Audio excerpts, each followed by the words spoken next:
പശ്ചിമേഷ്യയിൽ അമേരിക്കയും ഇസ്രായേലും തുടങ്ങിയ ആ യുദ്ധം ഇപ്പോൾ ഇന്ത്യയുടെ വാതിൽപ്പടിക്കൽ എത്തിയിരിക്കുകയാണ്. 2026 മാർച്ചിലെ ആ പ്രഭാതത്തിൽ സംഭവിച്ചത് ലോകം ഞെട്ടലോടെയാണ് കേട്ടത്. ഇന്ത്യൻ സമുദ്രത്തിൽ ശ്രീലങ്കൻ തീരത്തുനിന്ന് കഷ്ടിച്ച് 40 നോട്ടിക്കൽ മൈൽ അകലെ ഒരു ഇറാനിയൻ യുദ്ധക്കപ്പൽ തകർക്കപ്പെട്ടു.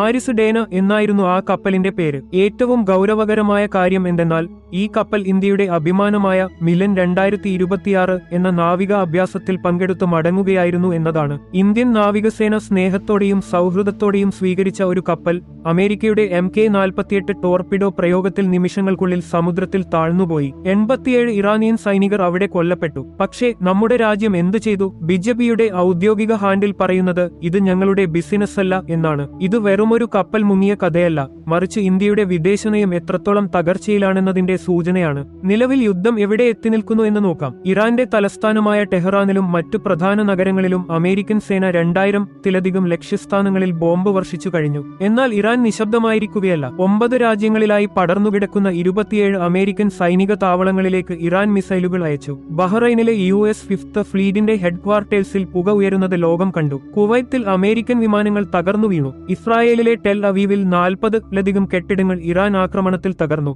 ആകെ മരണമായിരങ്ങൾ കടന്നിരിക്കുന്നു. അമേരിക്ക കരുതിയത് ഇറാന്റെ പരമോന്നത നേതാവ് അയത്തുള്ള അലി ഖമേനിയുടെ മരണശേഷം ഇറാൻ കീഴടങ്ങുമെന്നാണ്. എന്നാൽ സംഭവിച്ചത് നേരെ തിരിച്ചാണ്.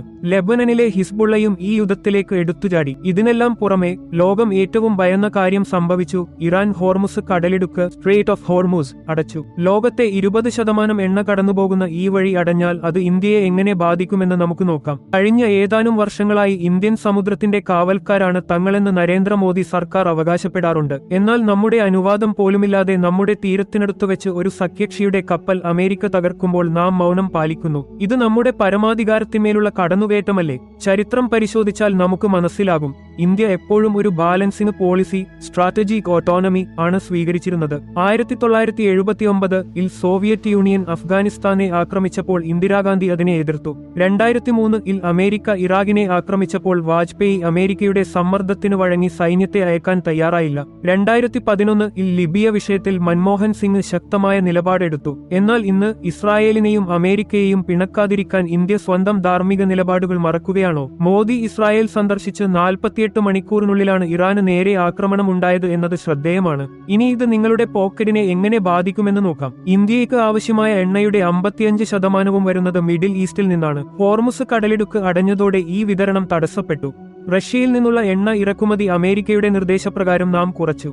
ഇപ്പോൾ അമേരിക്ക പറയുന്നു 30 ദിവസത്തേക്ക് റഷ്യയിൽ നിന്ന് എണ്ണ വാങ്ങാൻ ഇന്ത്യയ്ക്ക് അവർ അനുവാദം നൽകുന്നു എന്ന്. സ്വതന്ത്ര ഇന്ത്യയിലെ ഒരു പ്രധാനമന്ത്രിക്ക് മറ്റൊരു രാജ്യത്തു നിന്ന് എണ്ണ വാങ്ങാൻ മൂന്നാമതൊരു രാജ്യത്തിന്റെ അനുവാദം വാങ്ങേണ്ടി വരുന്നത് എത്രത്തോളം ലജ്ജാകരമാണ്. ഇന്ത്യയുടെ എണ്ണശേഖരം ഓയിൽ റിസർവ് വെറും 25 ദിവസത്തേക്ക് മാത്രമാണുള്ളതെന്ന റിപ്പോർട്ടുകൾ പുറത്തുവരുന്നു. ഇതിന്റെ ഫലം LPG സിലിണ്ടറുകളുടെയും പെട്രോളിന്റെയും വിലവർധനവായി നാം അനുഭവിക്കാൻ പോകുന്നു. എന്തുകൊണ്ടാണ് ഇന്ത്യ ഇത്രയധികം അമേരിക്കയ്ക്ക് മുന്നിൽ കീഴടങ്ങുന്നത്? പ്രതിപക്ഷ നേതാക്കൾ ആരോപിക്കുന്നത് ഇതിന് പിന്നിൽ അദാനിക്കെതിരെയുള്ള അമേരിക്കൻ അന്വേഷണമാണെന്നാണ്. അദാനിക്കെതിരെയുള്ള അഴിമതി കേസ് ഉപയോഗിച്ച് ട്രംപ് മോദിയെ ബ്ലാക്ക് മെയിൽ ചെയ്യുന്നുണ്ടോ എന്ന ചോദ്യം ഉയരുന്നു. സ്പെയിൻ പോലുള്ള അമേരിക്കൻ സഖ്യകക്ഷികൾ പോലും അമേരിക്കയുടെ നിലപാടുകളെ എതിർക്കുമ്പോൾ ഇന്ത്യയെപ്പോലൊരു രാജ്യം എന്തിന് ഇങ്ങനെ പതറണം? ഇറാനിൽ ജനാധിപത്യം കൊണ്ടുവരാൻ എന്ന പേരിൽ അമേരിക്ക നടത്തുന്ന ഈ നീക്കങ്ങൾ ഇറാഖിലും സിറിയയിലും സംഭവിച്ചതുപോലെ ഒരു വലിയ സിവിൽ യുദ്ധത്തിലേക്കോ തീവ്രവാദ ഗ്രൂപ്പുകളുടെ ഐസിസ് പോലുള്ളവ വളർച്ചയിലേക്കോ നയിച്ചേക്കാം. ഇതിന്റെയെല്ലാം ഭവിഷ്യത്ത് അനുഭവിക്കേണ്ടി വരുന്നത് സാധാരണക്കാരായ മനുഷ്യരാണ്.